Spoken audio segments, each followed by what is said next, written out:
ஓம் முருகா போற்றி, கந்தா போற்றி, கடம்பா போற்றி, கதிர்வேலா போற்றி, அறுபடை வீடு கொண்ட முருகப்பெருமானே போற்றி போற்றி.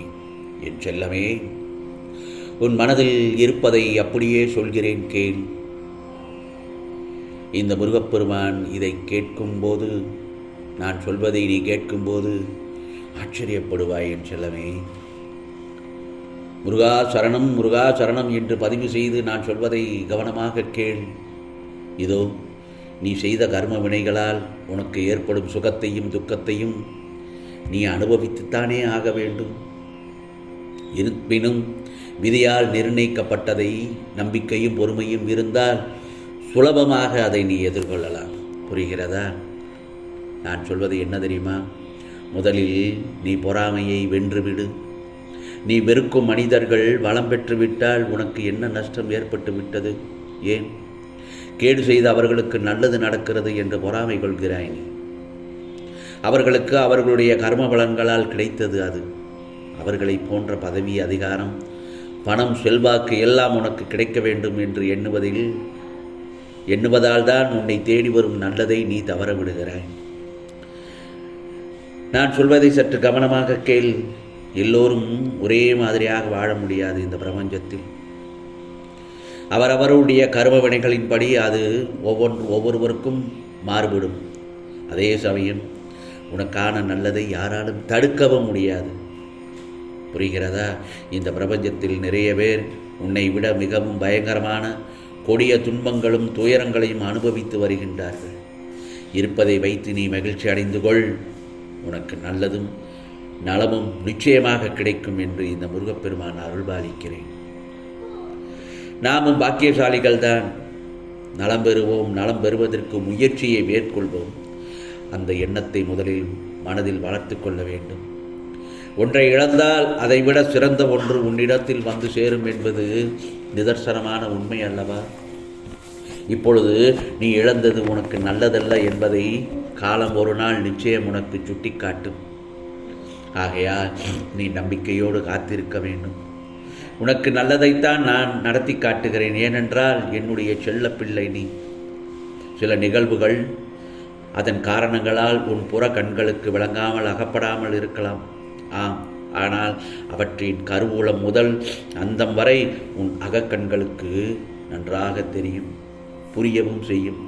அவற்றுக்கு சில தெளிவு உன் எண்ணத்தில் இருந்தாலே உன்னால் எல்லையற்ற எதிர்மறை எண்ணத்தின் தொந்தரவுகளிலிருந்து நிச்சயமாக விடுபட முடியும்.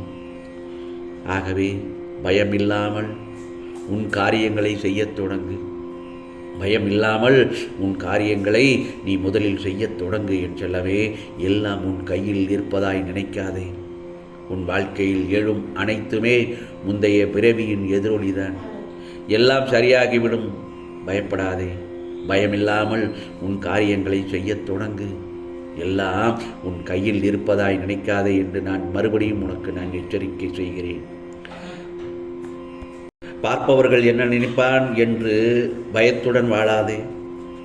உன் அன்பினை மதிக்காதவரை என்றும் தேடிச் செல்லாதே. உன்னை தேடி வரும் அன்பே நிலையானது. உன் மனதில் ஒன்றை குறிப்பிட்டே ஆக வேண்டும். அது என்னவென்றால் நம்பிக்கை மற்றும் பொறுமை என்கிற நான் கூறிய தாரக மந்திரத்தை நீ கடைபிடிக்க வேண்டும். ஒருவித அயற்சியோடும் மனக்கவலையோடும் நீ வாழும் வாழ்க்கையில் உயிர் வேகம், உயிர்ப்பு இல்லாமல் ஏதோ ஒன்று கடனே என்று கடமையாற்றுகிறாய். வாழ்வை ரசித்து ஒன்றி வாழாமல் காட்சி பொருளாக்கி வாழ்ந்தால் நீ மிகப்பெரிய பலனை அனுபவிக்க முடியாது. வாழ்க்கையில் என்ன நடந்தாலும் இதை மட்டும் என்னுடைய பாதத்தில் வைத்துவிட்டு உனது கடமைகளை சரியாக செய்தால் உனக்கு கிடைக்கக்கூடிய அனைத்தும் தங்குதடையின்றி உன்னிடத்தில் வந்து சேரும். ஆகையால் இறை சக்தியும் குருமார்களையும் ஆத்மார்த்தமாக வணங்கி எதிர்பார்ப்பில்லாமல் கும்பிட்டால் அனைத்தும் உனக்கு வசமாகும் என் செல்லமே. அதே போலத்தான் வேகமாக சென்று கொண்டிருக்கும் போது பார்க்கும் இயற்கை அழகை உன்னால் நின்று பார்க்க நேரம் இருப்பதில்லை. அதற்காக இயற்கை தம் அழகை குறைத்து கொள்வதில்லை. அது இயல்பாய் இருக்கிறது. அதுபோலத்தான் இயல்பாக உன் கடமையை செய். எல்லாம் மாறும். உன் மனம் மாறினால் மனத்தை மாற்றும். நிச்சயமாக மாறும். நல்லது நடக்கும் என் செல்லமே. கவலைப்படாதே. உன் மனதில் நீ எதையோ யோசித்தபடியே இருக்கிறாயே. வாழ்க்கையில் நீ வருபவதை அனுபவித்து வாழ வேண்டுமே தவிர தேவையற்ற குழப்பங்களை மனதில் சுமந்து கொண்டு தேவையில்லாமல் யோசித்து கொண்டு இருப்பதை தவிர்த்து கிடைத்திருக்கும் இந்த நல்லதொரு வாழ்க்கையை எப்படி போராடி ஜெயிப்பது, மேலும் இதை பற்றி யோசித்து வாழ்க்கையில் வரும் மேடு பள்ளத்தை கடந்து எப்படி மீண்டு வருவது, இதை பற்றி யோசித்து வாழ்க்கையில் வரும் துன்பங்களையும் கஷ்டங்களையும் எதிர்த்து வாழ கற்றுக்கொள் என் செல்லமே. அப்படித்தான் வாழ வேண்டும். இது முருகப்பெருமான் சொல்வது அருள்வாக்கு. விதிக்கப்பட்ட விதி யாராக இருந்தாலும் அனுபவித்தே ஆக வேண்டும். நான் அனைத்திலும் இருந்து உன்னை பாதுகாத்து வழி நடத்தி செல்வேன். என் அற்புதங்கள் நடந்து கொண்டேதான் இருக்கிறது. நீயும் அதை பார்த்து கொண்டேதான் இருக்கிறாய். உன் துயரங்கள் கஷ்டங்கள் எல்லாவற்றையும் நீக்கப் போகிறேன். மகிழ்ச்சியாக இரு. எதற்காகவும் எந்த சூழ்நிலையிலும் மனம் மட்டும் தளர்ந்து விடாதே. வஞ்சகம் செய்யாதவர் யார் என ஒருவரை காமி பார்க்கலாம். தவறு மற்றும் வஞ்சகம் செய்யாதவர் எவருமே இல்லை இந்த பிரபஞ்சத்தில். மனதை அலைவாய விடாமல் எதை செய்தாலும் என்னிடத்தில் தெரிவித்து பின்னர் அதை செய்ய முயற்சி செய். நிச்சயமாக அதை நான் நல்லதொரு விதமாக நடத்தி காட்டுவேன். அதில் ஏதேனும் இடையூறு வந்தால் அதற்கும் அதை எப்படி சரி செய்யலாம் என்பதற்காகவும் உனக்கு நல்லதொரு வழியையும் காண்பிப்பேன். பொறுமையாக இரு. உன்னை வீழ்த்தி பார்க்க நினைப்பவர் மத்தியில் உன்னை பாதுகாத்து நிச்சயம் அனைத்திலும் வெற்றி பெற வைப்பேன். ஆகவே நிழலாக என்றும் எங்கும் உனக்காக நீ செல்லும் இடமெல்லாம் உன் முருகப்பெருமான் நான் இருக்கிறேன். வாழ்க்கையில் எல்லோருக்கும் எல்லா விஷயத்திலும் தடங்கல்கள் தடைகள்கள் நிர்பந்தம் என்று ஏதோ ஒன்று வரத்தான் செய்யும். அதையும் நீ தாண்டி வருவதுதான் உன் மனதைரியம். உன்னால் இது முடியும், உன்னால் இது முடியாது என நீ நினைத்த அனைத்து விஷயங்களையும் செய்து முடிக்கப் போகிறாய். ஏனென்றால் அதற்கான காலகட்டத்தை நீ தொட்டுவிட்டாய். உன் லட்சியம் இனி வெற்றியை நோக்கிச் செல்லும் அம்பு போன்றது. ஏனென்றால் அம்பு திசை மாறிச் செல்லாது. அதே போலவே தான் உன் லட்சியம். அதனை நோக்கி நீ செய்யும் முயற்சிகள் இந்த முருகப்பெருமானின் வார்த்தை உனக்கான இரத்த ஓட்டத்தை போல இருக்க வேண்டும். அதனால் நீ எதற்கும் பயப்படாதே, கலங்காதே. உன்னில் நிச்சயமாக வெற்றி என்ற தெய்வத்தை நான் ஏற்றுவேன். இந்த முருகப்பெருமான் நான் உன்னிடத்தில் இருக்கும்போது நல்லதொரு 4 விஷயத்தை உனக்கு சொல்கிறேன். உயர்ந்த எண்ணம், பொறுமை, நம்பிக்கை, நிதானம்.